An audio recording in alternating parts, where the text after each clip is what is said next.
Automatic, automatic, automatic.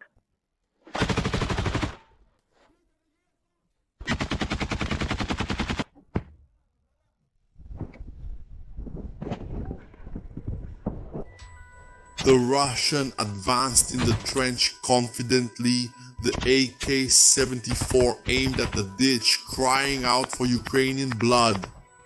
The posture was ready for combat. The shoulders were firm, and smoke in battle time provided little protection. The trees destroyed by artillery were just a jump away, which made his steps difficult. The other 9 soldiers in the squad followed closely behind, hidden in the trees, still protected by an armored vehicle. They had a clear view when suddenly their colleague's path was interrupted, and whoever did it would be relentless in defending that Ukrainian position.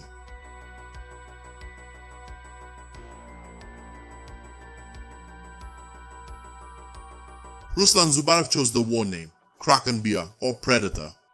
That seemed like quite an arrogant nickname for a soldier. It sounded like someone who thought of himself as a wolf in a dark forest, where predator was a variable adjective only for the day when you're lucky enough not to be the prey. Such is war. Thus was the war between Russia and Ukraine, whose intensity surprised veterans from all over the world. Being Ruslan a soldier of only 21 years old, it sounded even worse, more arrogant. The events that followed in 2023 would test his nickname during less than half an hour of combat. The Ukrainian was born in 2002. He grew up in a Ukraine still with high Russian influence, living with historical facts for the country, with the overthrow of a president who was nothing less than a puppet of the Kremlin.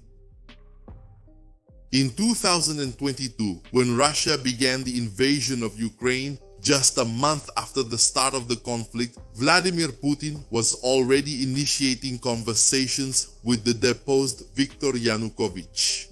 The plan was for the exile to return as president of the dominated country. Ruslan did not abstain from combat. He had already been in military service in Ukraine for 2 years when the Russians arrived.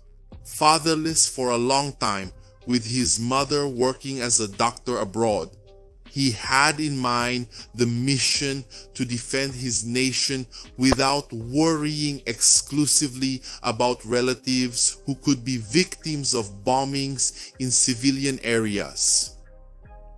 The Predator was part of the 22nd Motorized Infantry Battalion of the 92 Mechanized Brigade when they began advances towards Kupiansk. The Ukrainian Counter-Offensive began in September of 2022 when they aimed to take the city out of the hands of the Russians, thus injuring a very important railway route for the enemy's supplies. The takeover of Kupiansk happened after the Ukrainians recaptured more than 20 villages in a matter of days. The Russians entrenched themselves in the city, still shaken by the opponent's strategy and realizing that the blue and yellow tide threatened to overwhelm them. A volunteer regiment entered the city on September 9th, and by the next morning, they had already taken the city hall. The Russians resisted as long as they could, but the surprise shattered their strategies to a point where they were forced to retreat across the river and blow up the bridge. Their most successful attack at this moment was against the meat factory in Kupiansk, with over 1,000 pigs killed on the spot. The advances of the 22nd Battalion did not end at that moment. During the following months, the Ukrainian offensive continued in the direction of Svatov, making the Kremlin to Svatov axis one of the most contested of the war. Although the place was not as famous as the battles of Bakhmut or Vuhledar, the region was full of fights. The Predator entered the Black Forest to hunt. Its claws were shaped like a AK-74M, very well sharpened and prepared for combat.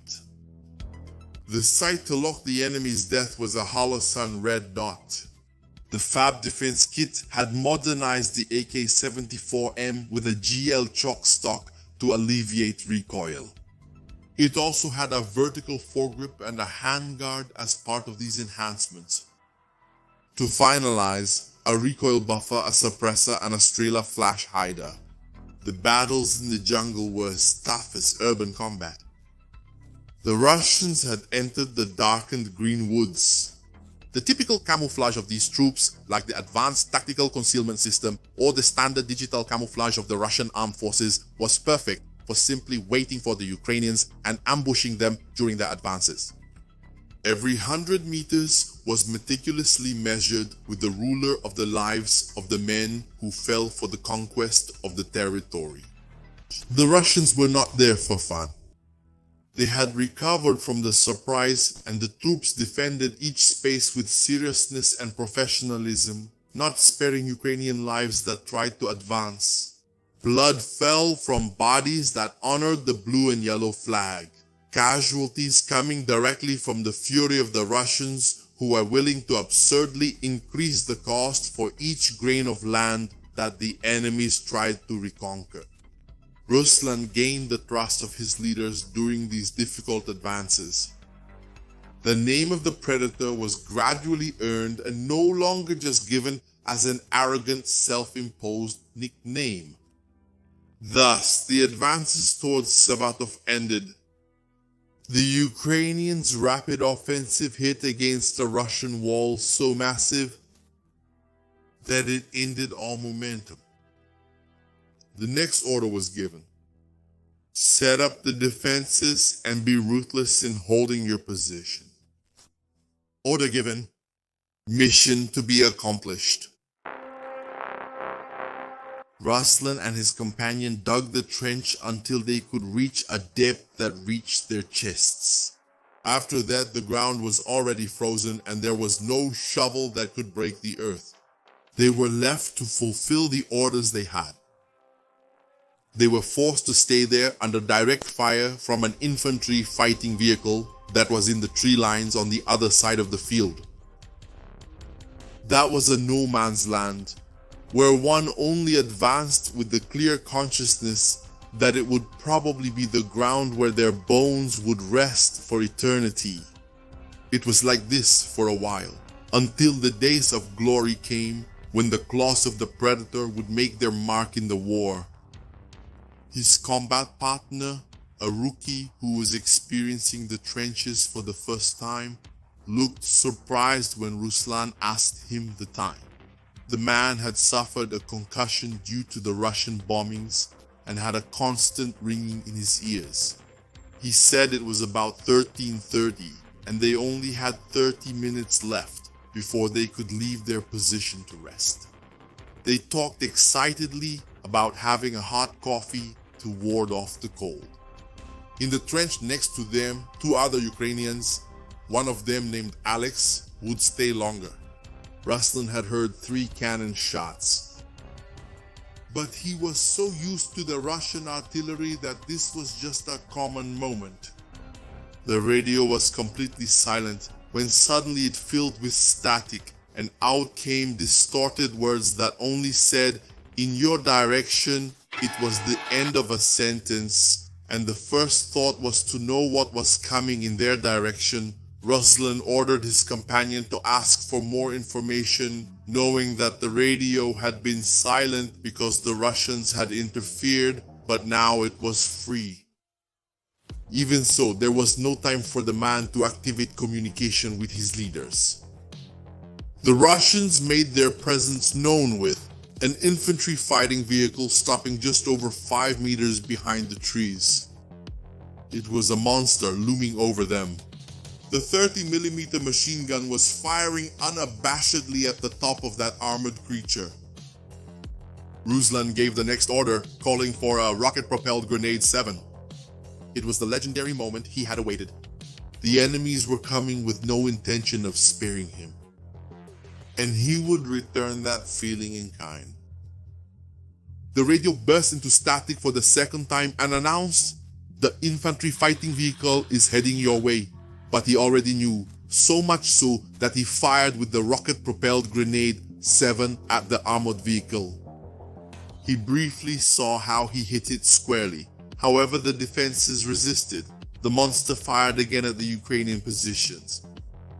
The shots were high, and under them it was possible to identify the voices of the Russians. They were so close. The second rocket-propelled grenade shot momentarily silenced the infantry fighting vehicle.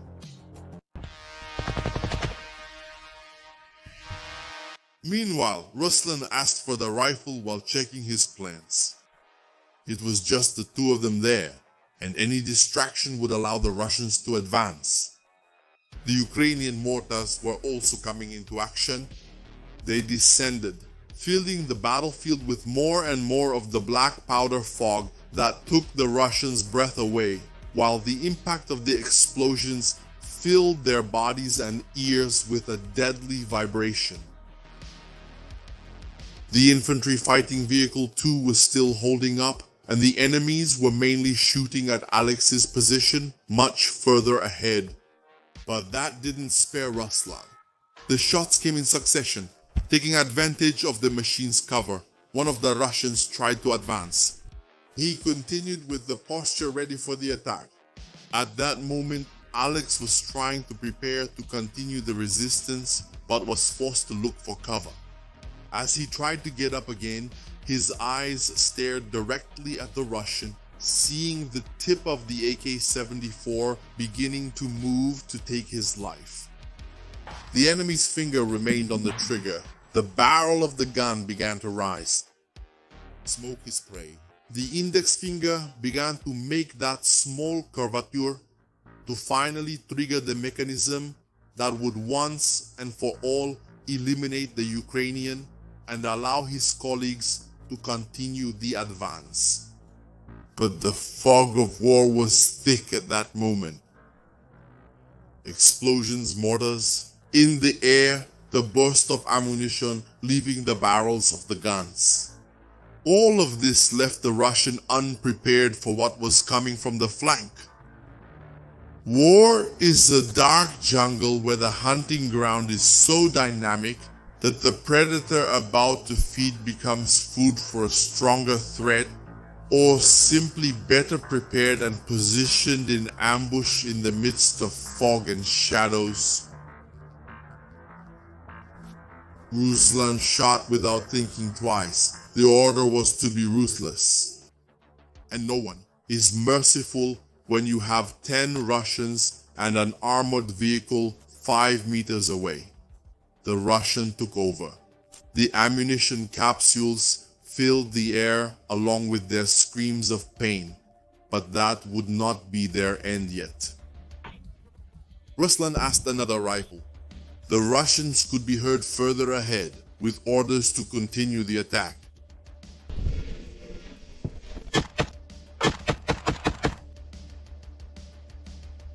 Another one was taken by the ammunition of the AK in the hands of the Predator. Even that injury did not stop the Russians. They kept going. Ruslan moved through the trench and his eyes came upon his first prey moving. A man still alive could very well throw his grenades into the trench.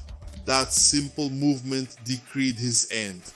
The Russians were taken by the fog of war further ahead, asking confused questions among themselves. Ruslan wasn't curious to know what it was about. He just needed to have that threat. He raised his PKM. The machine gun suppressed another Russian advance, forcing the men to protect themselves while the shots flew. It was time to call for grenades. The companion allowed Ruslan to always remain active in the battle, attentive to the environment and avoiding being surprised while rearming or changing weapons. In a way, the mere replenishment of ammunition and weapons saved the lives of both men, a teamwork that guaranteed their survival. He threw all the grenades. watching the bears protect themselves from the explosions, jumping to the frozen ground.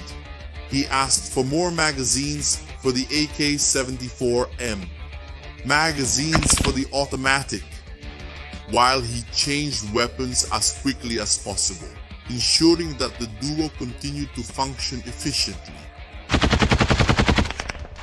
The rookie tried to participate, but Ruslan stopped him. He had no idea how essential his role was at the moment in delivering the weapons. The recruit handed him a rocket-propelled grenade armed with an 82mm fragmentation mine. Ruslan himself had made the adaptation and knew of the weapon's efficiency against infantry. Unfortunately, the first shot failed miserably. He had to request another rocket-propelled grenade under the urgency of combat. The rookie handed him a GP-25 grenade launcher. The infantry fighting vehicle then felt the impact of a new explosion. The Russians retaliated. A grenade detonated so close that dirt flew into Ruslan's eyes. He tried to shoot again with his comrade's rifle, but the gun jammed. He raged within himself against the damned ones who claimed on the internet that an AK never jams, whether in mud, snow, or sand. That day was not easy. On the ground, his AK-74M had a broken cable. What a day. Those SEALs who said the only easy day was yesterday hadn't spent the previous day in Ukraine. He thought about it and imagined how much they also wanted an M4. In the middle of the battle, he wondered why he could use a man-portable anti-tank, and rocket-propelled grenade, an AK-74, an AT-4, and a GP-25, but Ukrainian laws would only allow him to buy his M4 at 25 years old. He wanted to have the AK and the M4 right there at that moment. The battle continued with varying degrees of intensity and the constant threat of death. Grenade. There are some American grenades in the corner. He asked for the American M67 grenades, time to throw new deadly toys to scatter fragments into Russian flesh. Received the grenades while asking for help and trying to understand where Alex was. Hacker, urgent help needed, urgent, call Alex!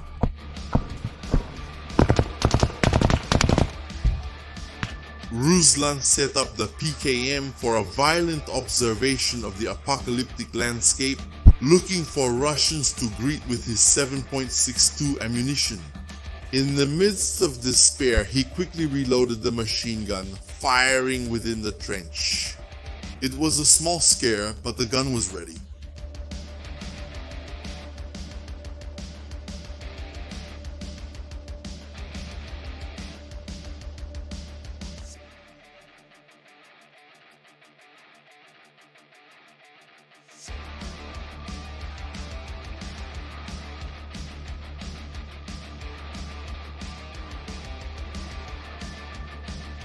He sought a new position, but the Russians targeted him.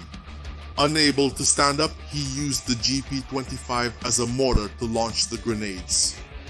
The next message on the radio warned the predator not to be taken by the frenzy of battle. The risk was too high. He was listening to the message when he was surprised. Yes, I'm on the radio. Grab the periscope and see what's happening. Pay attention, Ruslan. If you run out of grenades, fall back. Got it. The soldier needed to take a deep breath. The grenade, which almost entered the trench, emitted a smoke that filled the lungs with a sharp smell. He inhaled that heavy air and exhaled relieved when he knew that the infantry fighting vehicle with support was already on its way. The Ukrainian mortars were also active when finally a white smoke obscured the Russians. By this point, the enemies were already behind their own infantry fighting vehicle and began a retreat. Their weapons fell silent, and they were left to hide in the line of trees that were still standing. Trapped and under fire, they could be easy targets. He asked for permission to use the killer, an Israeli weapon capable of penetrating walls and destroying armored vehicles. Allow me the killer, please. For everything you want, for everything you want. It was a rarer weapon. Each shot cost $5,000. However, he chose a AT-4, a cheaper Swedish tank gun, but efficient at launching 440 grams of explosive against the armor. It hit dead on. The enemies responded to that attack by saturating the air and the ground in front of the Ukrainians with projectiles.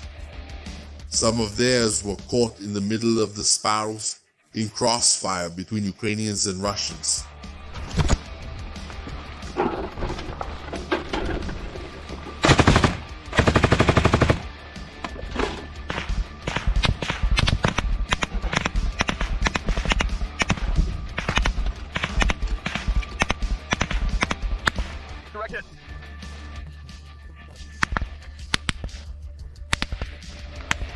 Throw everything at them. Keep going. Keep going.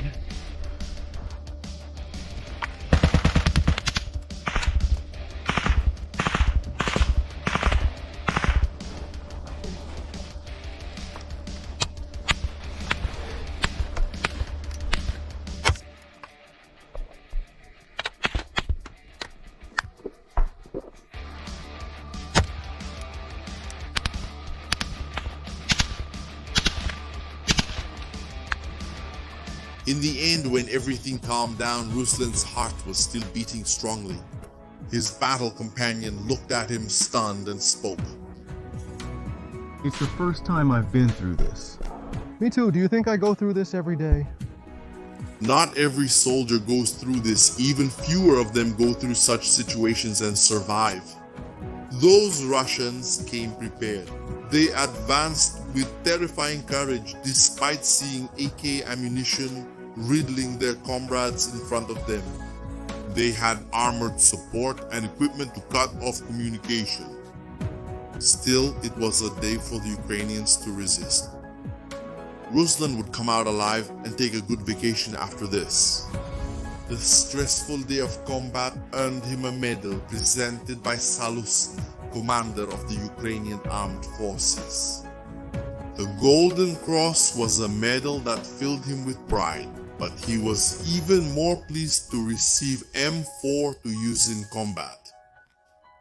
There would be new battles in his life. It was becoming increasingly difficult to face the Russians as their troops reorganized and gained reinforcements. Enemy special forces were entering Ukrainian positions with even more effort and focused and varied strategies. In 2023, the forest was getting darker. New predators were entering the hunting field, adapting to the territory Ruslan would need to prove. Day after day, his war name,